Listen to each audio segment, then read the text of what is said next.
Good day, ma'am. So our report is about conceptual framework in direct marketing. So first topic is about target market identification. So yung target market identification is all about finding the right target audience for your business. So dito is hahanapin mo yung mga tamang audience or customer para sa business mo.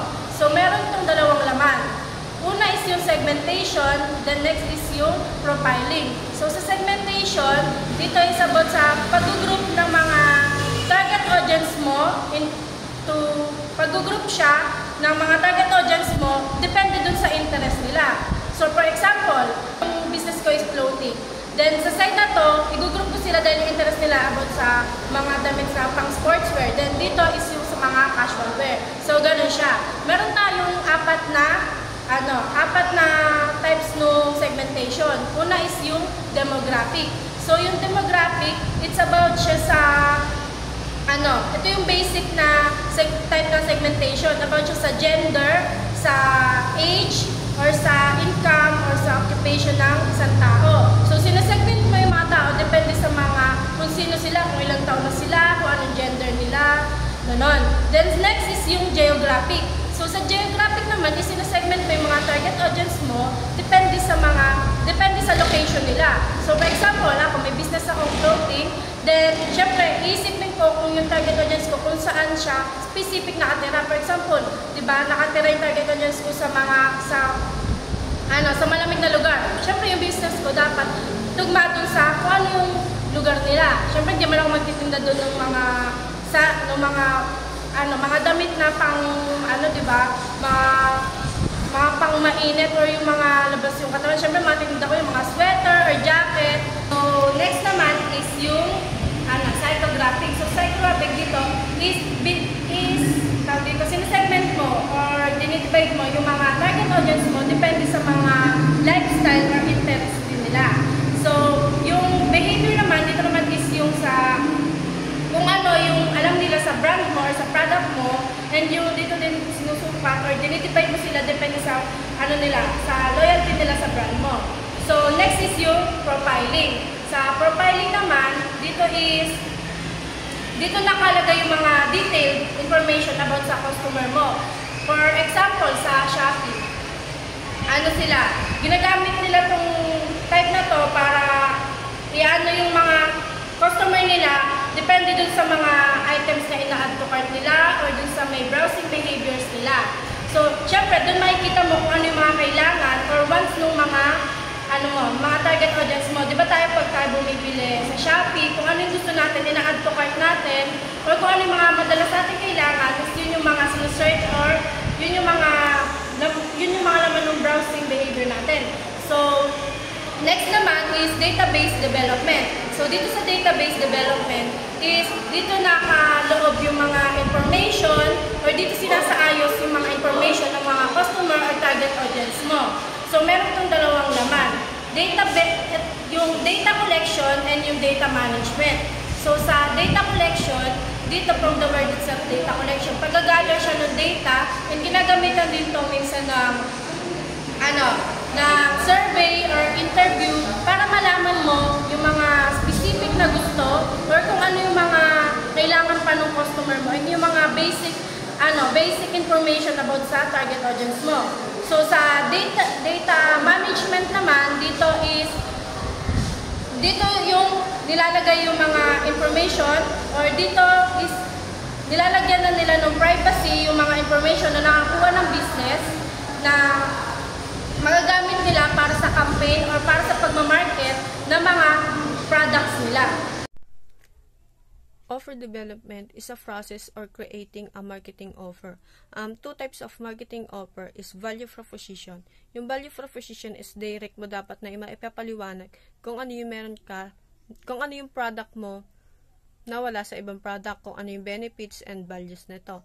Pangalawa naman is testing. Yung testing na tinatawag is for example nito, kunyari, bibili ka sa product ko na may discount. Ayun yung unang testing. Pangalawang testing naman is, kunyari, bibili ka sa product ko, basta may libre na isa. Parang buy one, take one siya.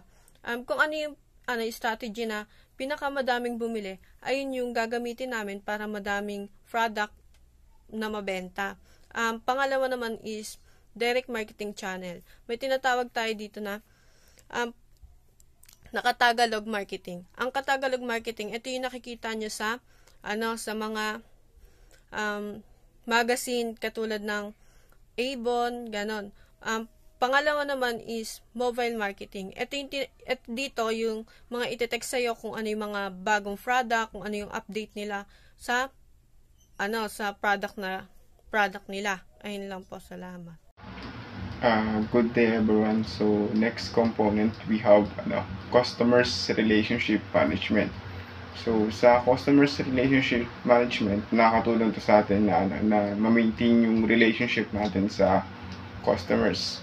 So dito importante na meron tayong customers data. Ito yung mga name, purchase history, contact information, ganun. Then importante yung data na to kasi para mas madali nating maintindihan yung customers natin. Next yung customers interaction. Andito naman yung mga engagement natin sa email, phone, Gmail, ganun. Then yung goal naman nito para malaman natin yung pinaka-convenient way para i-engage natin yung customers natin kasi iba-iba sila. Yung iba mas prefer yung social media, yung iba na mas prefer yung face-to-face, ganun. Then next yung customers satisfaction.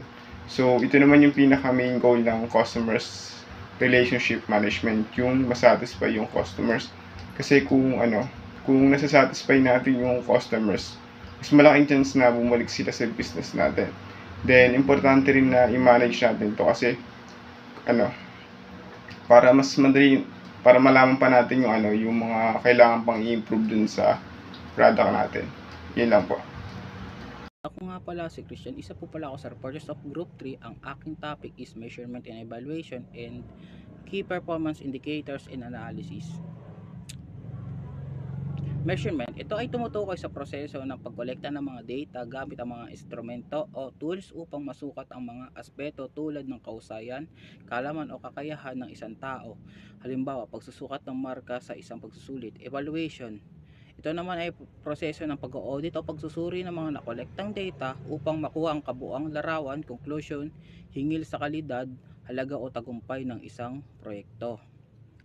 Sa key performance indicators naman, nakapaloob dito yung response rate, conversion rate, and return on investment. Halimbawa ng response rate, nag-survey kami sa 100 katao, tapos 20 ang sumagot, ang response rate ay 20%.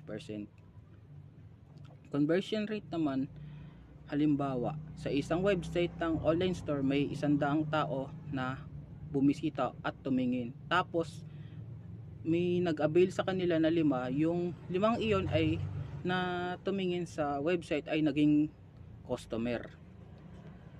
Sa return on investment naman, halimbawa nag-invest ka ng 10,000 at kumita ka ng 15,000 mula dito, ang net profit mo ay 5,000. Sa analysis naman, ang data ay sinusuri gamit ang iba't ibang pamamaraan tulad ng statistical analysis o data visualization. Ang layunin dito ay makita ang trend na lumitaw mula sa data. Halimbawa, maaari kang makakita ng pagtaas sa benta tuwing holiday season.